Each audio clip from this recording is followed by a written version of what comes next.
nos ajude, esforce a nossa coragem. Pois bem, nós vamos ler a Bíblia em 1 Samuel, capítulo 10, apenas o verso 9.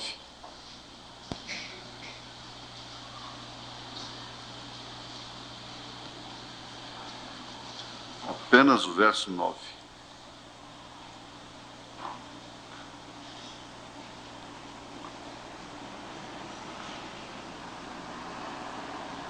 E sucedeu, pois, que virando ele as costas para partir de Samuel, Deus lhe mudou o coração em outro.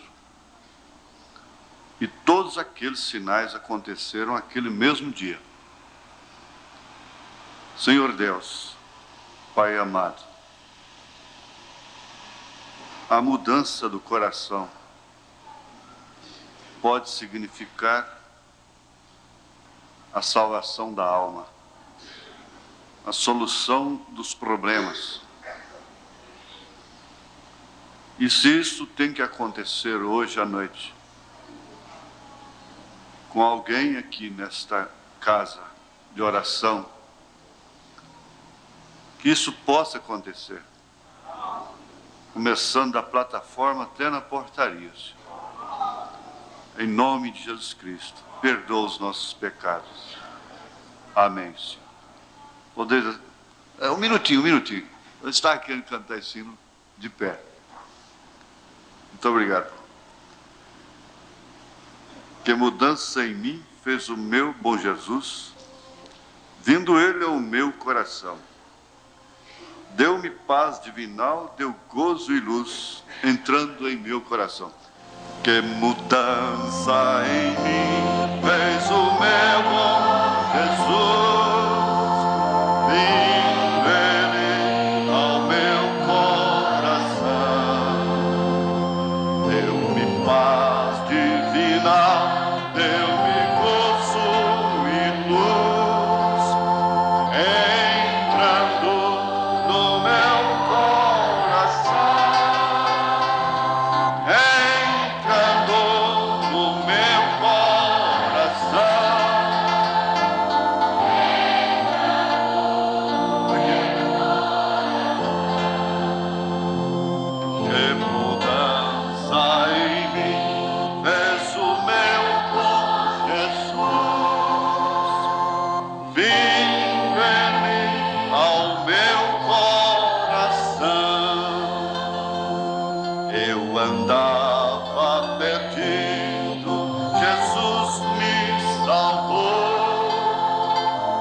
Mudança. Deus muda o coração.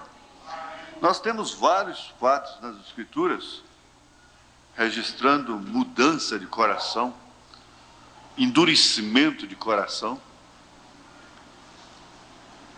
Deus pode todas as coisas. A maior floresta do mundo é a Amazônia, floresta amazônica. E lá não cai uma folha se Deus não permitir. Até mesmo a árvore. Quem muda é Deus. O homem pode fazer um caroço de feijão com todas as propriedades de um feijão, propriedades nutritivas. Mas tem uma coisa: ele planta aquilo e nunca nasce, nunca brota. É uma coisinha que tem ali, que é a vida. Ali é Deus. É Ele que faz aquela metamorfose. A semente cai, madura, cai. Se ela cair verde, ela apodrece. Então cai depois de madura, apodrece, na verdade, mas com vida. Então Deus faz aquela transformação, aquela mudança. Sem Deus, nada se realiza neste mundo. Nem mesmo a bala do revólver sai para matar um pai de família. Isso aí é uma lei criada por Deus. A certa feita, o profeta de Deus, no desespero da vida, ninguém deve copiar isto. Ele pegou um Smith, daqueles que não falham, revólver, daqueles americanos mesmo, e puxou no ouvido. Mas Deus saiu da pólvora, da espoleta. Ali não tinha vida. Não saiu um tiro sequer. Ele, desesperado, jogou o revólver para lá. Aí Deus deixou a vida da espoleta entrar de novo. O revólver disparou, a bala pegou na parede. Então, ninguém deve experimentar isso, porque se você experimentar, a bala sai. Não é? Ele não fez experimentar. São acontecimentos que marcam a vida de um profeta, que nós não entendemos. Mas ele criou a natureza com mudanças diversas, começando pelas estações do ano. Nós temos aí o inverno, o verão, o outono, a primavera, as estações. Ele fez com que a lua tivesse influência sobre a terra, de tal forma que tudo quanto é raiz deve ser plantada para brotar na lua minguante. E o pai do profeta, irmão Branham, falou para ele sobre plantar, sobre coisas assim. Não, a lua não está boa. E o irmão Branham disse: eu não vou plantar na lua. Ele disse: então plante, você vai bater com a cabeça na parede. Faça isto fora da lua, certo? Então tem a lua fazendo mudanças, até mesmo exercendo influência sobre o homem, sobre a mulher. Existem o zodíaco, os signos, que fazem, inclusive, a sincronização da vida dos próprios seres e regem acontecimentos, como aquela estrela guiou os pastores até onde estava Jesus. E tudo isso tem uma regência, a ponto do profeta dizer, uma regência zodíaca. Ele disse que o zodíaco é uma Bíblia aberta. estratégia, sim. Eles dizem, os estudiosos, os astrólogos, dizem que Judas e Caifás era de Capricórnio, Jesus era de Áries.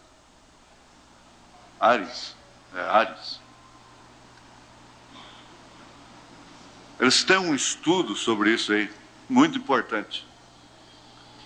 Agora, temos no dia também, o dia ele começa com a aurora, e temos o dia chamado assim, vem a tarde, logo vem o crepúsculo da tarde, e em seguida a noite. E quem vive no mato, quem gosta da natureza, que vai para a natureza, para o mato, para os rios, para as matas, sem estar enfadado daquilo, acostumado com aquilo, cansado do barulho da rua, da cidade, percebem que há uma sinfonia a cada instante do dia. Durante o dia são os pássaros. Na medida que o dia vai mudando, então vai mudando também a sinfonia. Nós podíamos até ouvir um pouquinho sobre isso.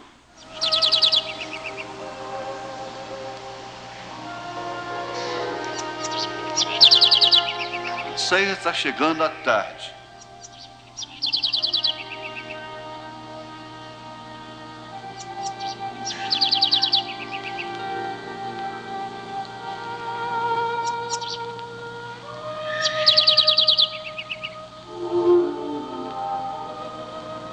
Agora você vai relaxando.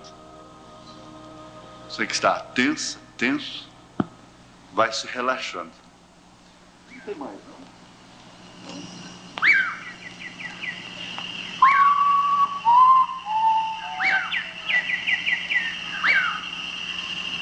Agora você está numa rede, lá dentro da mata, sozinho.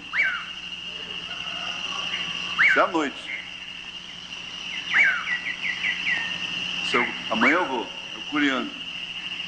Amanhã eu vou para a igreja. Amanhã eu vou para a ceia. Amanhã eu vou mudar. Esse é o brutal. Isso faz a gente chorar.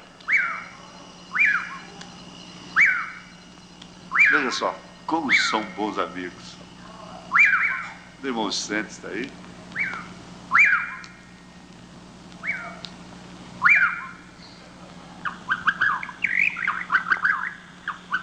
Você abre o olho.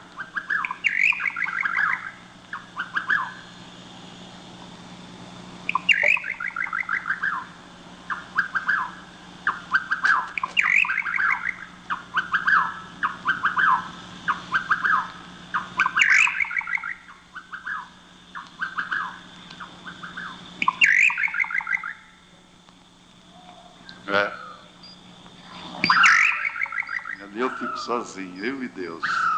E eles.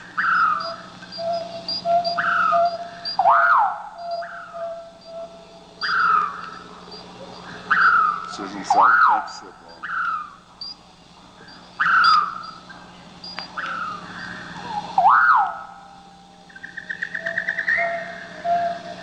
E a gente começa a torcer para não amanhecer.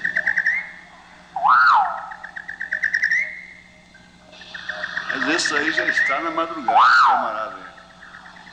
Ele dormiu cedo e agora acorda de madrugada.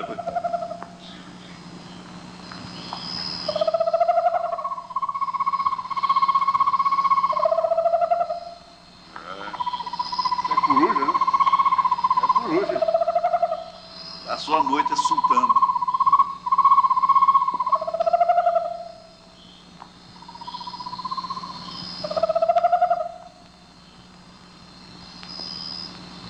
É assim que a gente fica lá na mata.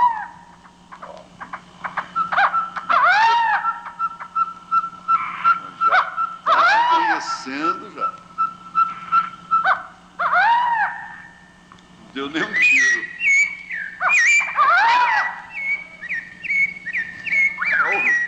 danadinho acordou já. Seresteiro, né? Tá cantando pra mulherzinha dele, pra namorada dele.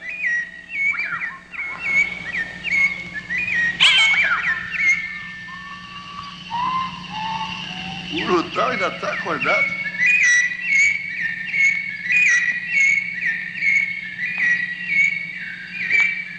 Começa a falar. Pra que amanheceu?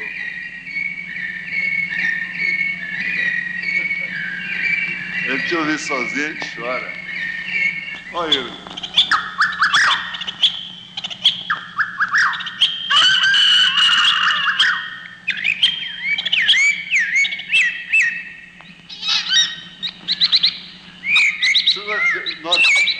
A mudança que vai ter. Isso aí já está claro.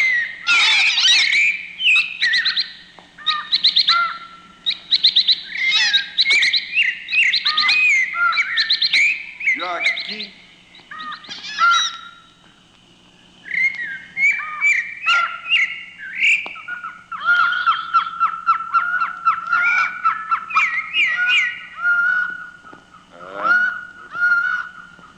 Esse Deus.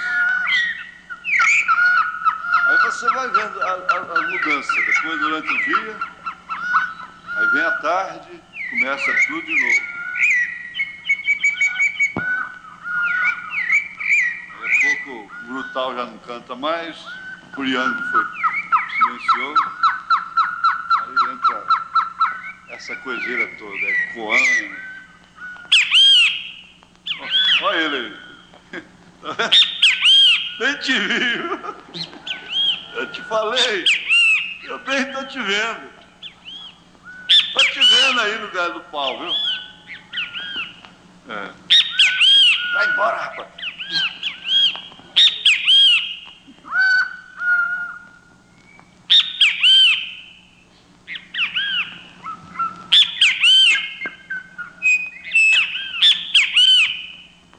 Isso tem um peito, mas é isso aí mesmo.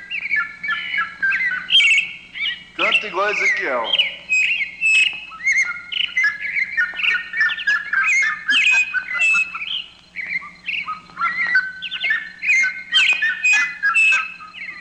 Bom, irmão, aí então vamos fechar aí, ó. Deixa os passarinhos agora. Vamos fazer uma mudança agora. A vida natural sofre várias mudanças. Biológica, moral, social, intelectual. Começa com a concepção, termina com a morte. Essa é a vida natural. Mas ela você está notando, já que há mudanças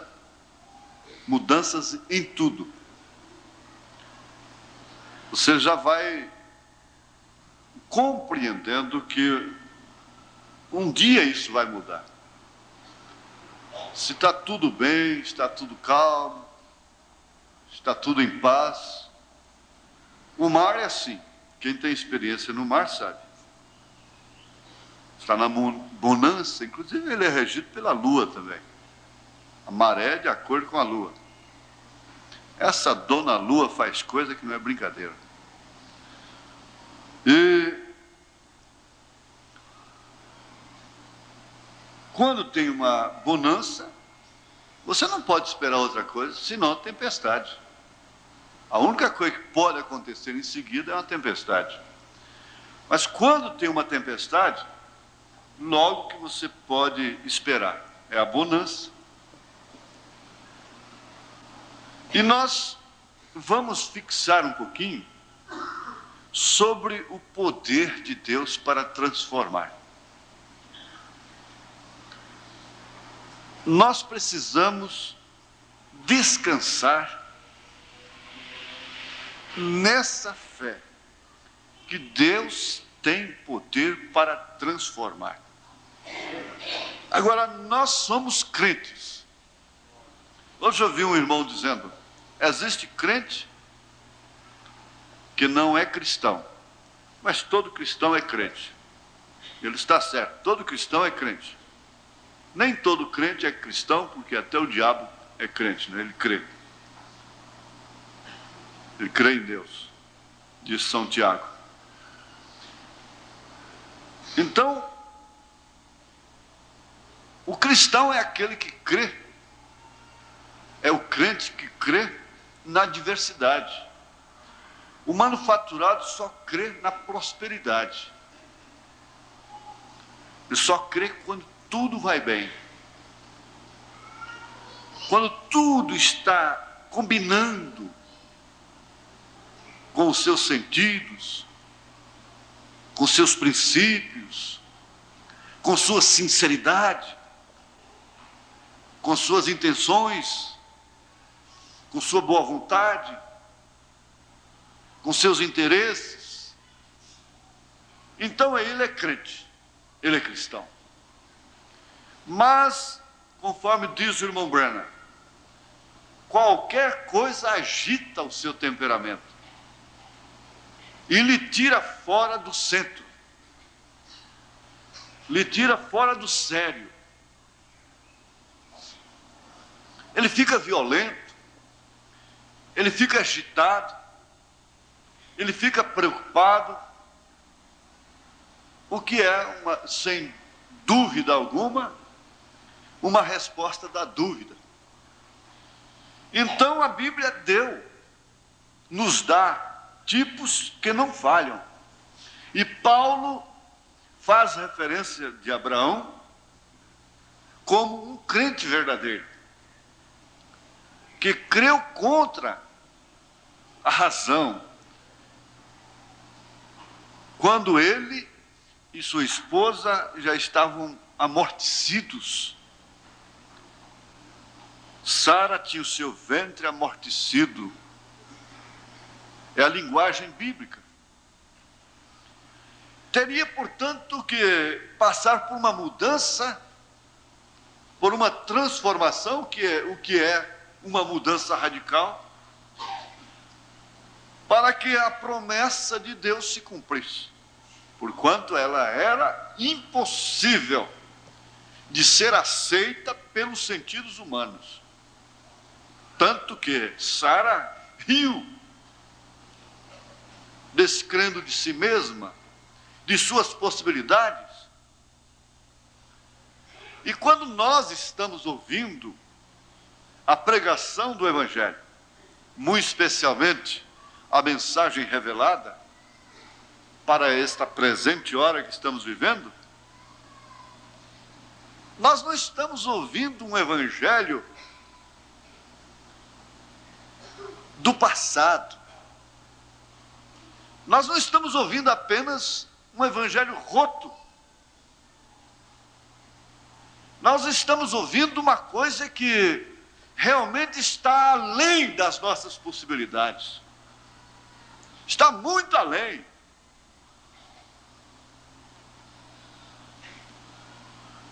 Porque eu tenho dito, e vale a pena ser repetido isto muitas vezes, eu dou conta de ser batista, dou conta de ser presbiteriano, qualquer pessoa pode ser pentecostal, católico, adventista,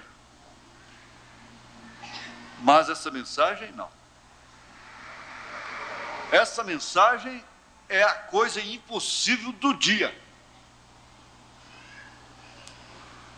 Essa mensagem é a promessa de Deus feita a Abraão quando ele estava sem nenhuma possibilidade. Isso é taxativo. Se alguém quer tomar isto para alimentar as concupiscências da carne, é problema de quem quiser tomar para si nesse sentido. Mas, na verdade, não há como contestar. Você pensa, a mensagem de Lutero no seu dia era impossível. Era a barreira mais difícil que existia.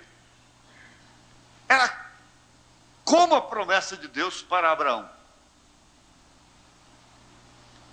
Sempre a mensagem da hora foi maior do que o homem. porque ela sempre foi Deus. E quando Elohim estava lá com Abraão, não foi Abraão quem fez propósito para com Elohim, para com o Senhor. Não foi Abraão que fez promessa para o Senhor, para aquele Elohim que estava com ele. Foi Elohim, é claro, o Senhor, quem fez promessa para Abraão, porque o poder estava com ele. Era o mesmo Deus que estava ali, que pegou o barro, lá no princípio, que fez o homem e soprou e lhe deu vida, transformando o pó em carne, ossos e sangue, sistema cardíaco, cerebral, nervoso, estomacal, intestinal. Era o mesmo Deus que estava ali, gente. E é o mesmo Deus que está aqui. Ele continua sendo o mesmo ontem, hoje e eternamente. Você sabe que o profeta chegou na casa da irmã Muser Hat. Ela era uma fiel cristã, uma mulher que trabalhava na enxada e tinha uma fé perfeita. Ela cria naquele seu amigo profeta. Ela cria de coração em tudo que o irmão Branham contava para ela, falava para ela. E um certo dia o irmão Branham contou para ela que ele estava num determinado lugar, que inclusive não era a região de esquilo, numa árvore onde o esquilo não vive, não é habitat dele. E Deus falou com ele para falar a palavra falada. Então, falando a palavra, o esquilo apareceria lá no galho daquele sicômoro. E ele mataria. E foi exatamente o que aconteceu. O irmão Branham falou a palavra e o esquilo apareceu lá. Pela palavra falada. Não existia nada. Aquele mesmo haja isto, haja aquilo, lá de Gênesis, capítulo 1. Haja isto, haja aquilo. Isso mostrando que o haja estava aqui, no século 20. E contando isso para aquela viúva, irmã, ela simplesmente creu no seu coração. E quando ela creu, caiu o poder do Espírito Santo, tomou conta da casa. Os seus 2 filhos estavam brincando ali, não eram convertidos. E o profeta disse, em outras palavras, o que você quer que mude aqui nessa casa? É a situação financeira? Qual é a mudança que está precisando a minha casa nesta hora? A sua casa? De qual mudança? Em que sentido? O que precisa ser mudado aqui? Toma essa pergunta para você. Se você tivesse oportunidade de mudar uma coisa hoje, uma apenas, Deus te desse essa oportunidade agora, de mudar um quadro em sua vida, em sua casa, o que é que você lhe pediria agora? Uma mudança financeira? Pois bem, se você quiser, então vai aparecer dólares na sua mesa. Você está precisando? Essa é a sua maior necessidade? Você está precisando de dinheiro? Seu problema é financeiro? Então Deus vai resolver esse problema financeiro seu. O que é que você pede agora para que seja mudado em sua vida? Uma coisa que venha de fato mudar a sua vida.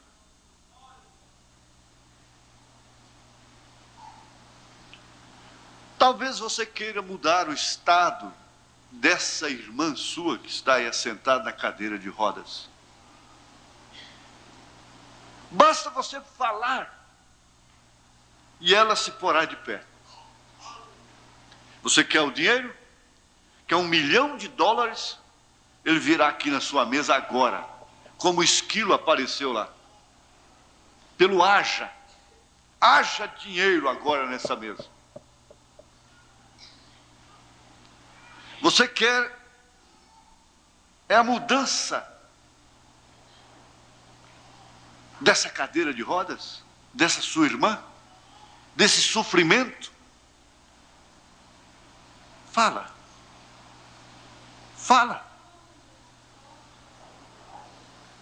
Mas acontece que quando ela falou, ela disse: eu quero a conversão dos meus filhos. Que o profeta apenas olhou para eles. Eles mudaram de cor. Começaram a chorar. E ele disse: eu lhes dou os seus filhos. Amém. Houve uma mudança ali dentro. Pelo pedido da mãe.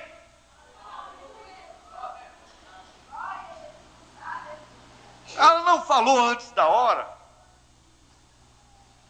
Quanto tempo o profeta foi em sua casa? Quantas vezes ele comeu com ela? Chegou o dia, chegou a hora exata para aquilo acontecer. E ela soube pedir, ela soube aproveitar.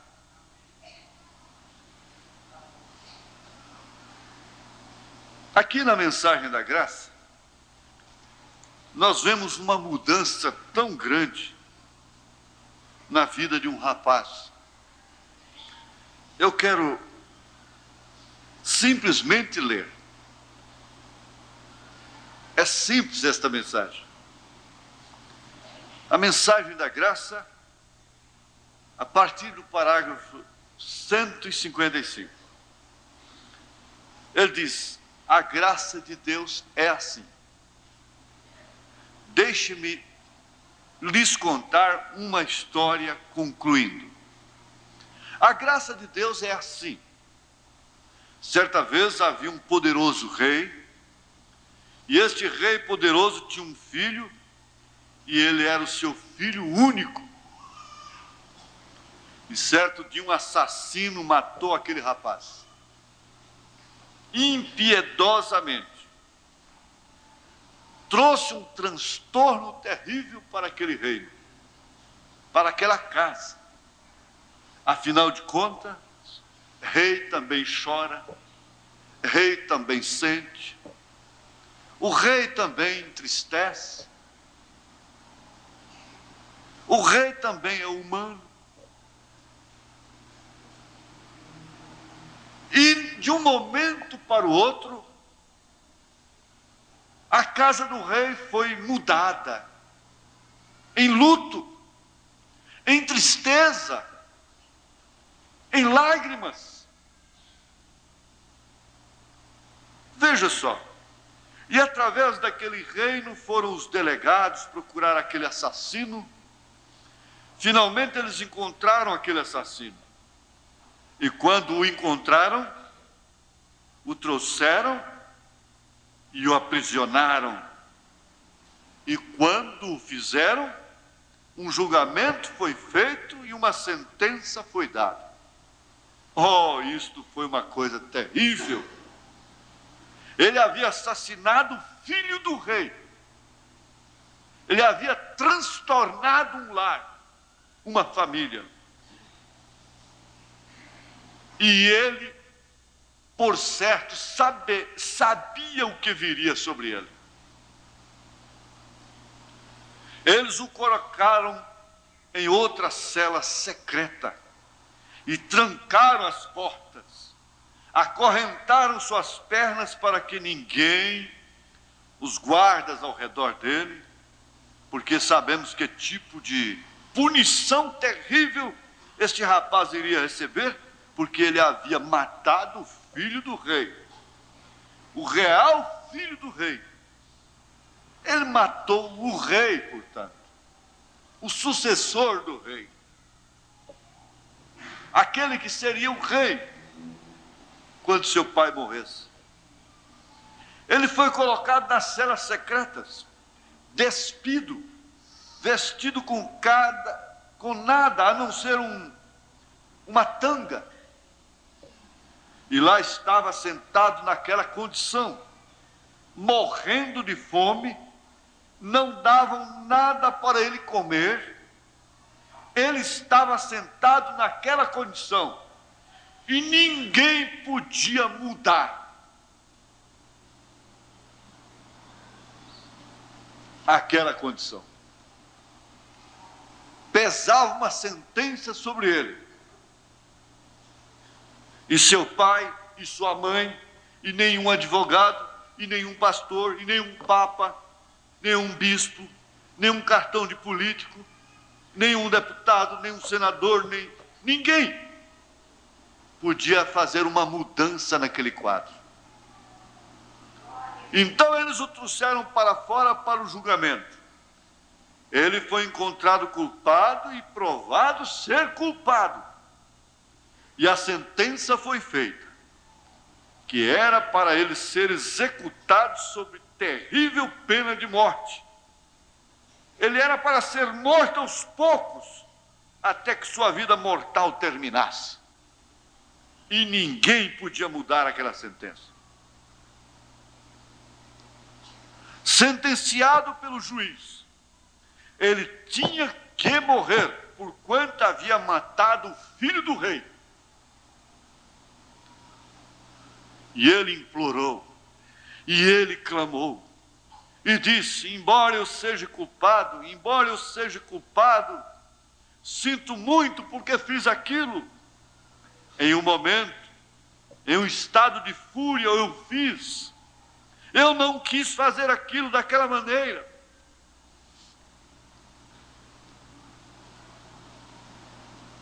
Parece que realmente não havia solução. Não havia mudança para aquele quadro. Nós nos encontramos nesta condição muitas vezes. Não há mudança. Não há meio como mudar esta situação. Não há meio como mudar esta condição em que eu estou.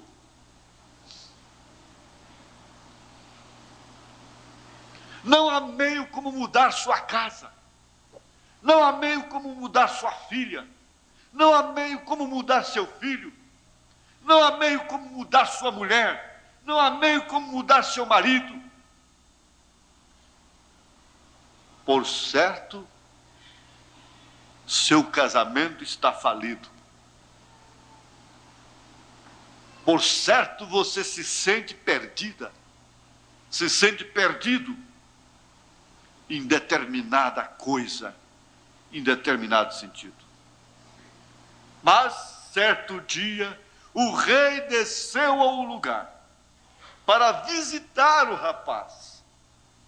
O pai do moço a quem ele havia matado.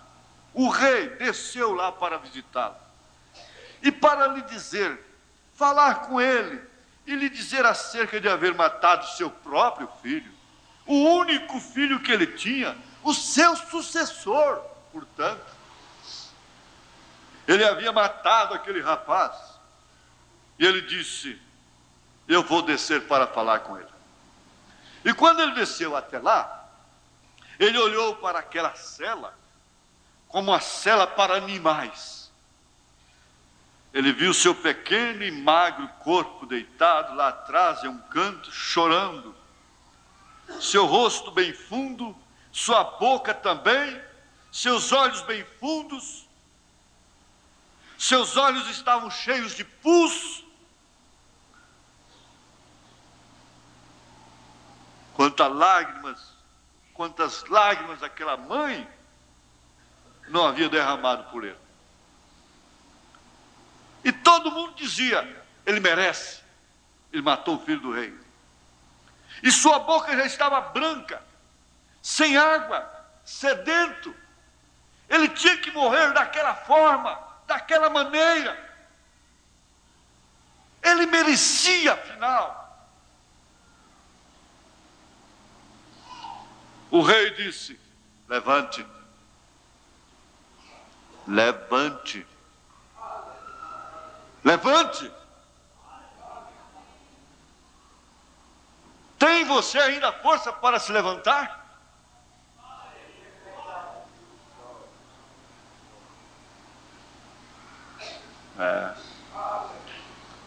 Levante. Eu não posso pregar nisso aqui agora. Mas levante.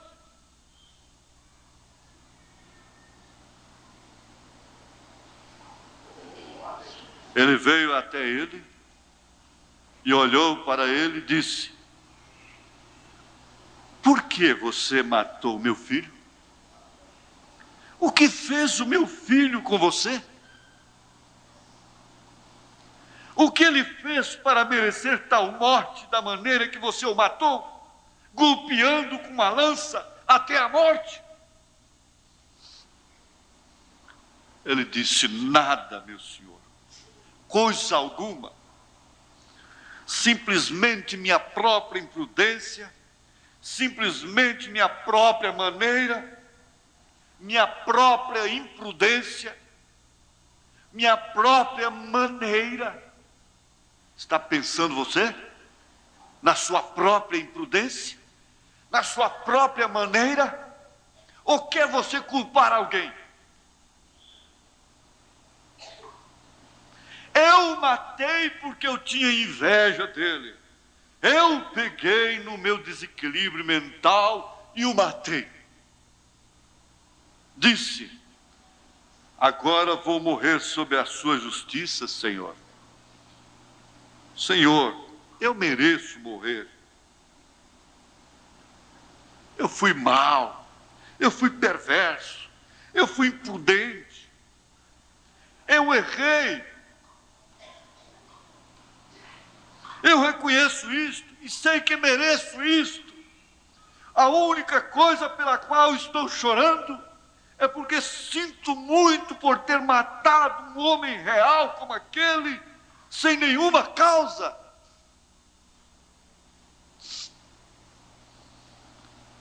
O rei virou os seus calcanhares e saiu. Foi até uma escrivaninha e disse: destruam todas as anotações. Deus pode mudar o quadro. O rei estava mudando o quadro.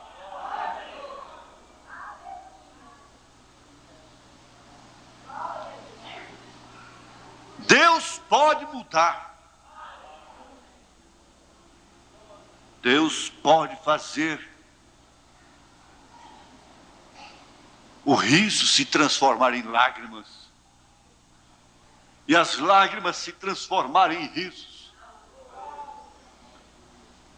Deus pode mudar água em vinho. Deus pode transformar coração de Maria Madalena, coração de Zaqueu, coração de Samaritana, coração de Raabe, coração de dois rapazinhos sem educação, sem respeito, sem reverência, que estavam ali na casa daquela viúva. Deus pode mudar. Destruam todas as anotações. Você sabe, coloque-as no mar do esquecimento. Mas esquecer que esse rapaz matou o seu filho, quem pode esquecer?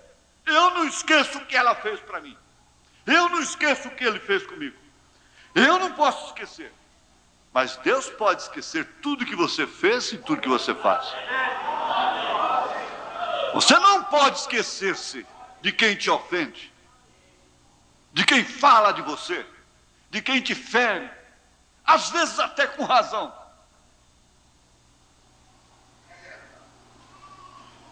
Mas Deus pode. E você gosta, você dá aleluias, e você grita. Você lembra do velho crente que estava lendo a Bíblia lá no sótão, lendo aquele livro de geografia, quando leu que há um lugar no mar que não tem fundo.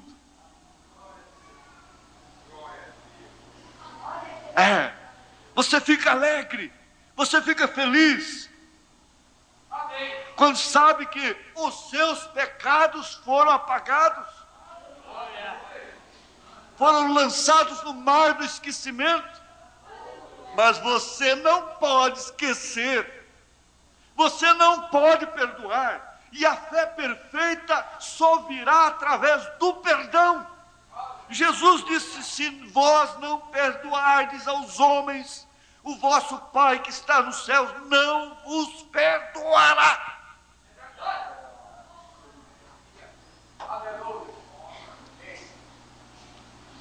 Por isso, muitas vezes, os errados ficam mais certos diante de Deus, e os que têm razão se condenam. A pessoa corre muito mais risco, ela está correndo muito mais perigo quando ela está cheia de razão.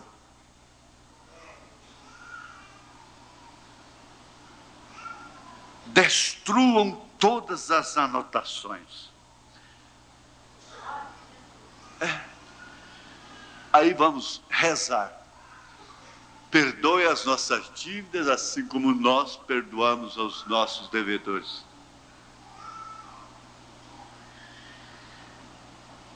Esqueça-te do que ele te deve. Esqueça-te. Jogue isto no mar do esquecimento, daquilo que ela te deve. E verás como você vai prosperar muito mais. Destruam todas as anotações, lavem-no, justifiquem-no pela fé e traguem-no à minha presença. Eu enviarei um manto para ele. Mas o que é isto? Esse lugar deve ser dado para o meu filho, eu que sou tão fiel, aqui ao seu lado. Agora você vai dar esse lugar para um assassino do seu próprio filho?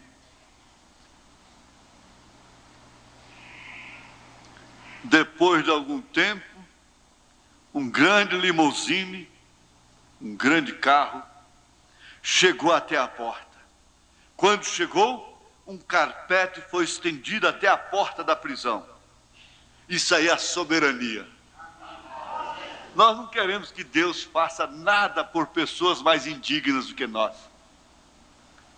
O evangelho social não quer permitir que as meretrizes e os ladrões entrem no reino dos céus. Mas acontece que o evangelho mesmo não está com a sociedade. A sociedade não tem evangelho.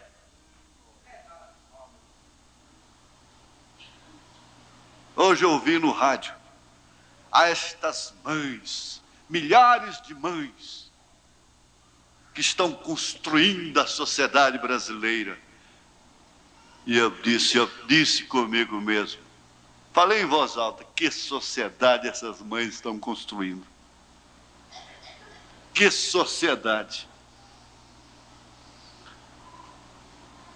Ali estava o poder da soberania mudando todo o quadro, sem se importar com quaisquer razão, com quaisquer críticas, quaisquer imposição.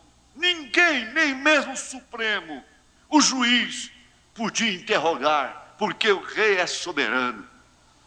Ele pode mudar a situação.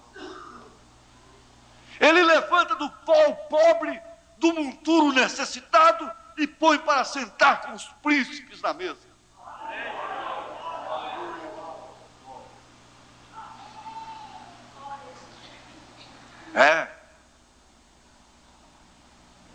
Aí então o rei se pôs de pé na parte de trás do carro e disse: venha, meu filho, venha. Venha, meu filho. Vamos para casa comigo, para o palácio. Que mudança em mim fez o meu bom Jesus. Colocou o manto do rei ao redor dos seus ombros e ele disse: de agora em diante você é meu filho. Você é o meu filho. Você é Jesus. Porque ele teve pena. Isto é que é a graça. Este era eu. Este era você. Nós matamos o Filho de Deus com os nossos pecados. Nós éramos estrangeiros, sujos, imundos, deitados nas celas do mundo. Deus nos lavou com o sangue de seu próprio Filho e nos limpou e nos colocou o manto do Espírito Santo. E agora diz: venha, venha, meu filho. E agora a grande carruagem de Deus parará à porta algum dia. E nós iremos para casa para vivermos com Ele. Todas as anotações foram destruídas. Não podemos ser julgados mais. Elas foram queimadas. Ele as colocou no mar do esquecimento e não se lembra mais disto. Não é de se admirar que podemos cantar: sublime graça do Senhor, que a um infeliz salvou. Eu cego fui, mas vejo já, perdido, mas ele me achou. Nós vemos 3 etapas na vida de Jó. 3. A primeira, bem. A segunda, péssima. Terrível. Houve uma mudança para pior. Porque quando você vê uma mudança para melhor, você anima. Você grita. Você glorifica. Você regozija. Mas e quando você vê uma mudança para pior? Houve uma mudança para pior. E muito pior. Houve uma mudança para uma desgraça. Um abismo. Uma nuvem negra caiu sobre aquela família. E a morte começou a acabar com tudo. Acabar com os filhos, com o gado, com tudo que possuía. Começando pela sua saúde. Ele ficou leproso. Ficar leproso naquela época seria como ser adético agora. Aidético.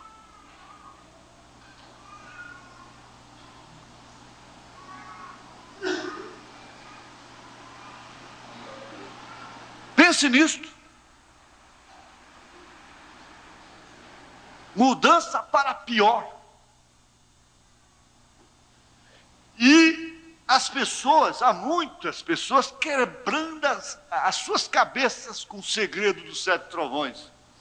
E um dos principais segredos dos 7 trovões está nisso: regozijo na tribulação, regozijo na aflição. Esse é um dos principais segredos que estão ali dentro dos 7 trovões. regozijar-se na tribulação, na contradição, permanecer firme na hora do escândalo. Lá estava dentro do coração de Maria estes segredos.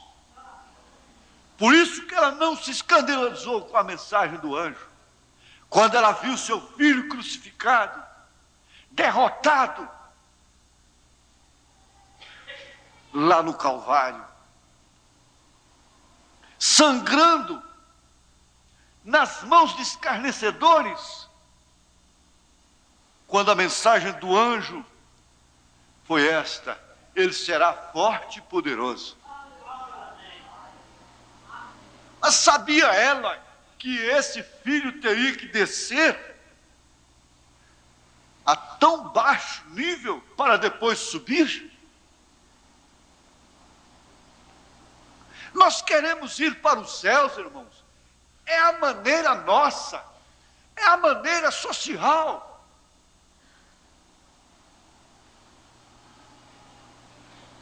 E Deus trabalhará com cada um.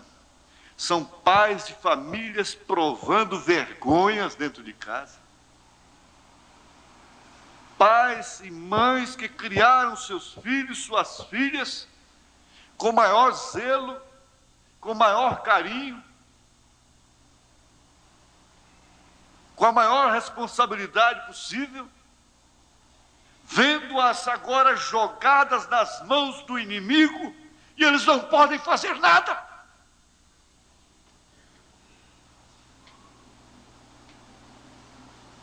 Não se pode fazer nada. Fazer o quê? Eu sumo no mundo? Não apareço mais com essa gente? Eu morro? Eu faço qualquer coisa assim? O que eu vou fazer? Eu tenho que tolerar isto? Estou suposto a suportar isto?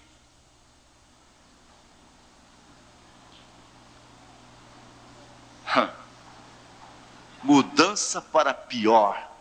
Depois que nós recebemos esta mensagem, as nossas vidas ficaram muito mais difíceis. E depois que Abraão recebeu a promessa, sua vida ficou muito mais custosa. Depois que Maria recebeu a mensagem do anjo, sua vida ficou tão custosa que ela não podia nem mesmo entrar na igreja. Ela ficou grávida.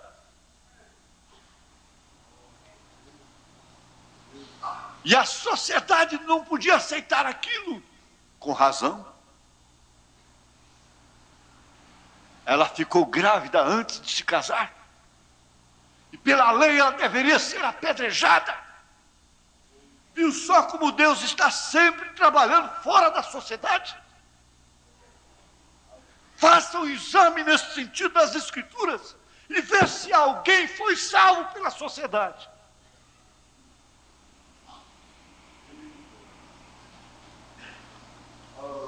Pelo contrário, a sociedade crucificou a Cristo.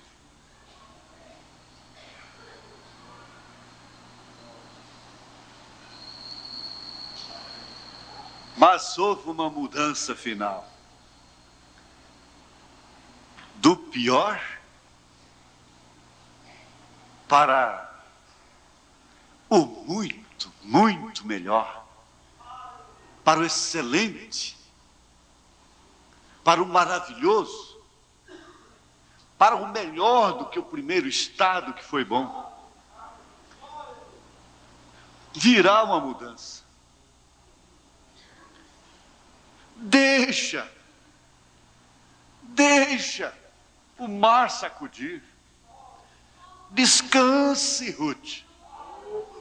Descanse aos pés de Boaz. Ele não terá sossego lá nos céus, enquanto não te redimir, enquanto não te buscar, enquanto não te levar. O sofrimento de Jesus não terminou lá na cruz. porquanto o seu ministério não foi encerrado com sua morte. Ele continua gemendo, ele continua chorando sobre a Jerusalém, ele continua tendo compaixão dos pobres, dos órfãos, dos necessitados, ele continua intercedendo dia e noite,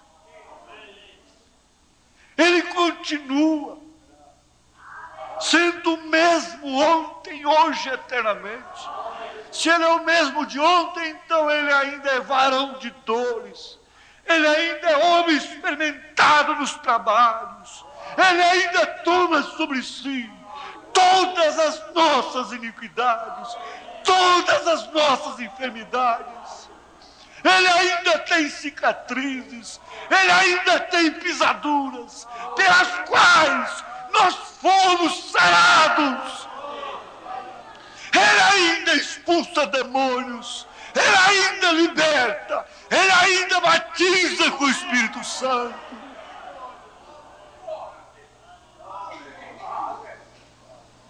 Ele ainda muda corações, ele pode transformar um coração duro, empedernido.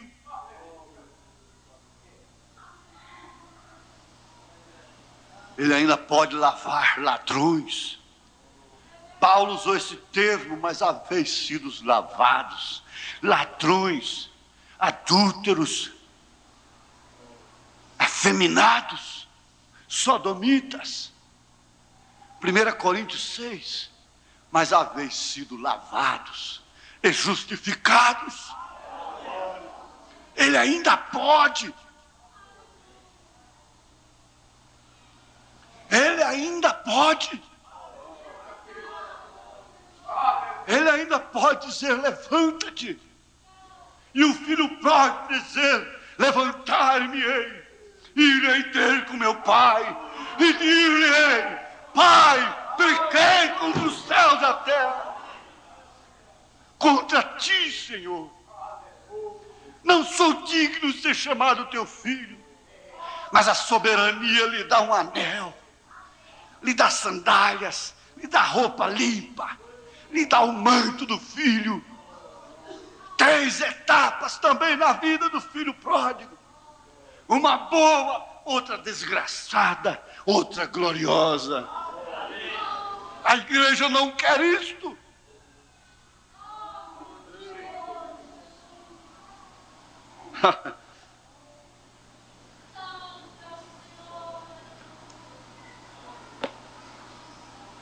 Aqui tem a história daquela mãe corça. Está na mensagem: eis que está aqui quem é mais do que Salomão. A partir do parágrafo 149, o profeta diz: eu costumava caçar com um sujeito em Nova York, em New Hampshire. Antes de mais nada, ele era um bom caçador. Seu nome era Bert. Ele era um inglês. E seus pais atalharam aquilo, onde eles chamam Jefferson Knot. Através dali, e além para Carroll Knot, e separaram na madrugada. Havia um índiozinho a pouca distância dele também, mas ele era um dos melhores atiradores que eu já tinha visto, e um dos melhores caçadores. Você nunca precisa se preocupar ao sair caçando com ele. Ele sabia onde ele estava. Eu costumava gostar de caçar veados ali, e eu ia cada outono caçar. Ele era um caçador tão bom, mas ele era o homem mais cruel que eu já encontrei em minha vida. Ele tinha olhos como um camaleão, e ele apenas, aqueles tipos, vocês sabem, igual as mulheres tentam pintar seus olhos hoje, espécie de camaleão, Bem, ele realmente tinha aquele tipo de olhos. E aquilo não parecia como humano para mim. E assim eu sempre tinha uma espécie de ódio em olhar nele. E por que anda com ele, irmão Branco? Ele era tão magro. Vocês sabem, viam-se aqueles olhos lateralmente. E ele amava ser desprezível. Ele atirava corças daqueles pequenos viadinhos, apenas para me fazer sentir mal. Mas, irmão Brana, por que você ainda anda com esse homem? Agora aqui está a diferença. Eu ando com ele porque eu vou salvá-lo. Agora você está andando com ela para salvá-la ou ela que vai te levar para o abismo? Aí tem uma diferença muito grande. O irmão Brana andava com o Davi, andava com esse Bert, mas veja só, que influência o Bert teve sobre o irmão Brana. E que influência as companhias suas. É completamente diferente, não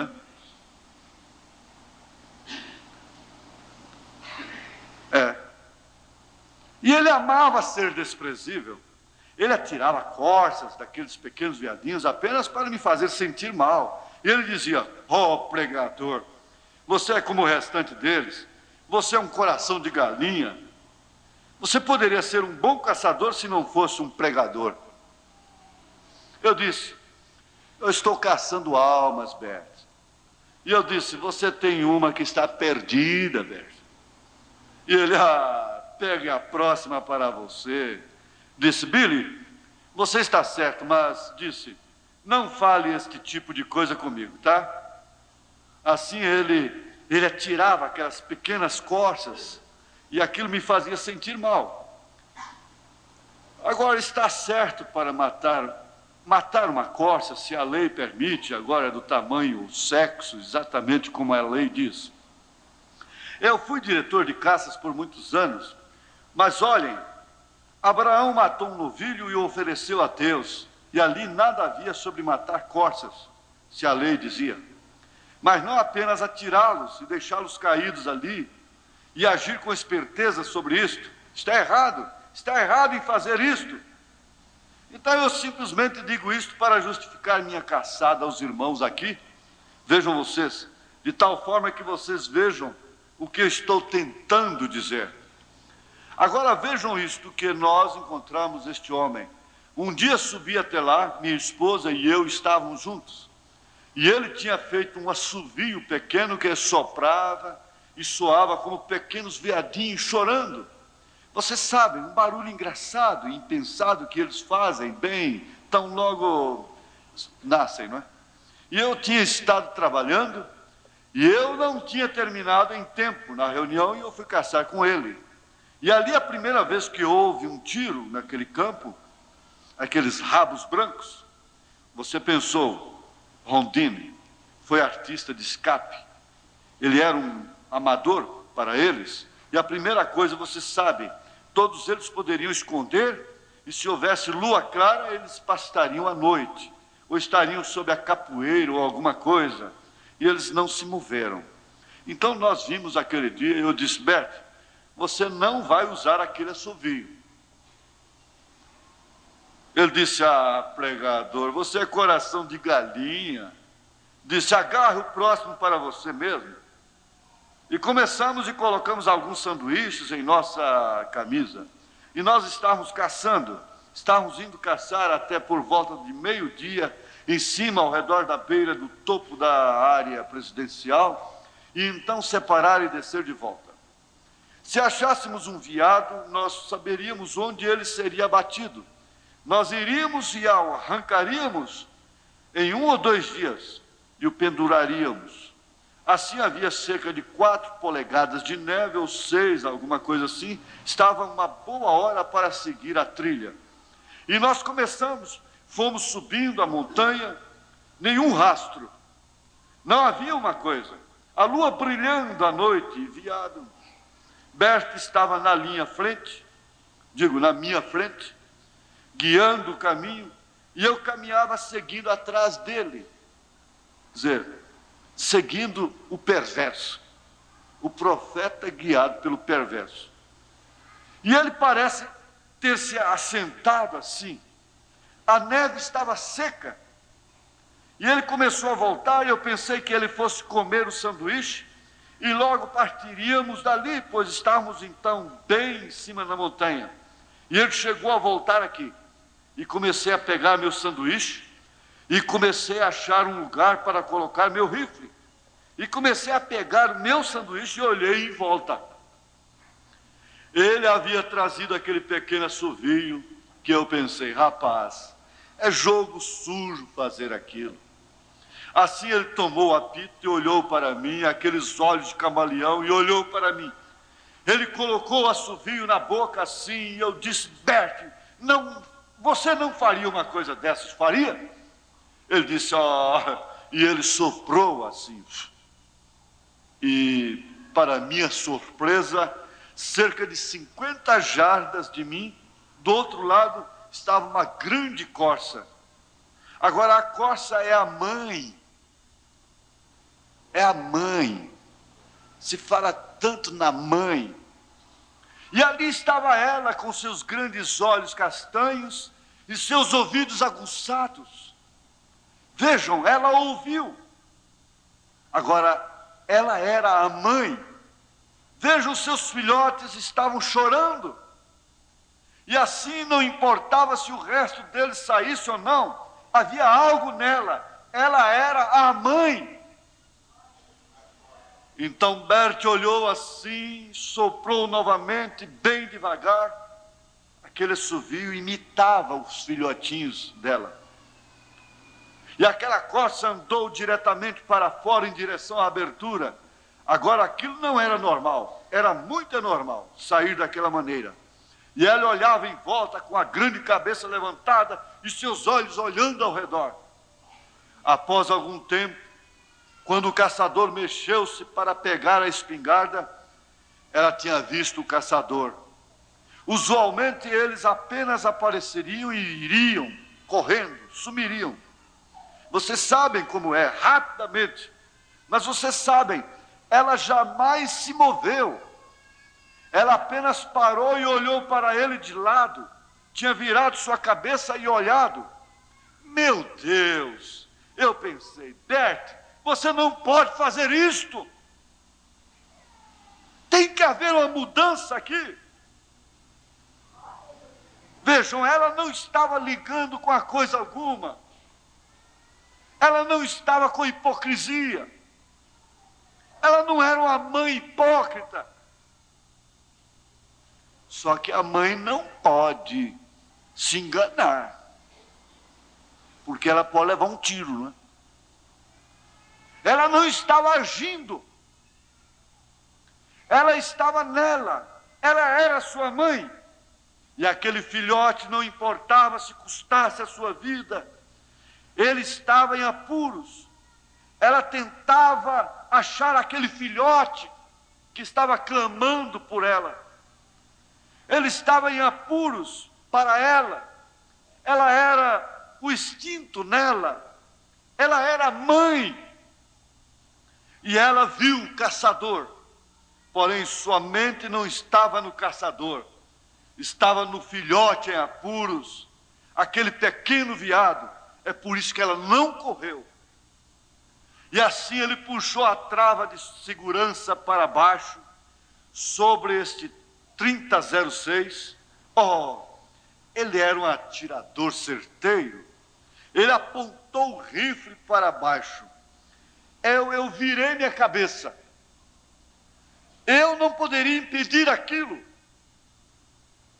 Eu não poderia olhar para ele.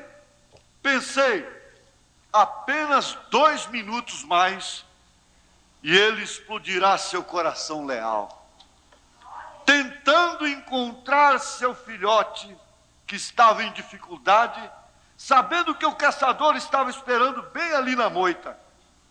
E ele explodiria aquele coração leal diretamente, com aqueles 180 grãos de chumbo ali. E ele era um atirador mortal, ele apontou. Eu pensei, eu não posso olhar isso. eu virei as costas e eu disse: Senhor, ajude-o, que ele não faça aquilo. Faça uma mudança aqui, meu Deus. E eu fiquei muito sentido. Aquela pobre mãe parada ali, procurando seu filhote. E eu sabia que ela não estava ligando com coisa alguma. Ela era uma mãe. Ela teria corrido em qualquer outra ocasião. Ela não teria levantado e nós indo por ali. Porém havia algo nela que lhe deu aquela coragem. E eu esperei, e a arma jamais disparava. Bem, eu preocupei. O que aconteceu? E eu esperei, então eu virei bem devagar. E vi a coça de pé ali. Ainda estava olhando para ele. E eu olhei para o cano da espingarda.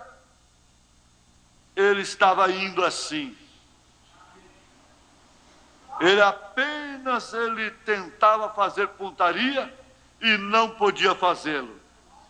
Ele atirou a arma no chão e olhou em volta para mim, e aqueles grandes olhos tinham mudado. Aleluia! As lágrimas corriam em suas faces. Ele me segurou pelas pernas da calça e disse: Billy, conduza-me para aquele Jesus de quem você tem falado. Ele mudou meu coração. O que era aquilo? Ele viu algo real. Aquela mãezinha corça teve que demonstrar uma fidelidade, uma real lealdade, que fez com que aquele cruel caçador, que tinha o pior coração que jamais vi, não foi um sermão que eu preguei que mudou o seu coração. Foi o que ele viu, algo que era real, não era inventado, não era um engano. Aquela era uma mãe genuína, procurando pelo seu filhote, e aquilo levou a Cristo. Foi aquilo que fez a mudança. Ele é um diácono na igreja ali agora, um maravilhoso cristão, porque ele viu algo que foi imposto, não era manufaturado. Fiquemos de pé. Eu quero saber se há alguém aqui esta noite que alega ser um cristão, talvez um membro de uma boa igreja, de um grande número de pessoas, mas mesmo assim você sabe no fundo do seu coração que você não alcançou a cristandade em seu coração, que você não foi mudado, nascido dentro dele, como aquela mãe estava, corça, nasceu para ser mãe, ela era mãe de um extremo ao outro. E você gostaria de tornar-se um cristão real, igual aquela mãezinha corça era mãe? Poderia você levantar sua mão e dizer: ore por mim, irmão Branham, Deus abençoe você, Deus abençoe você. Todos em volta, em cima, todos os lugares onde as mãos são levantadas. E que Deus abençoe a cada um, que Deus esforce o coração de cada um, que Deus mude o seu quadro, em nome de Jesus Cristo. Aleluia!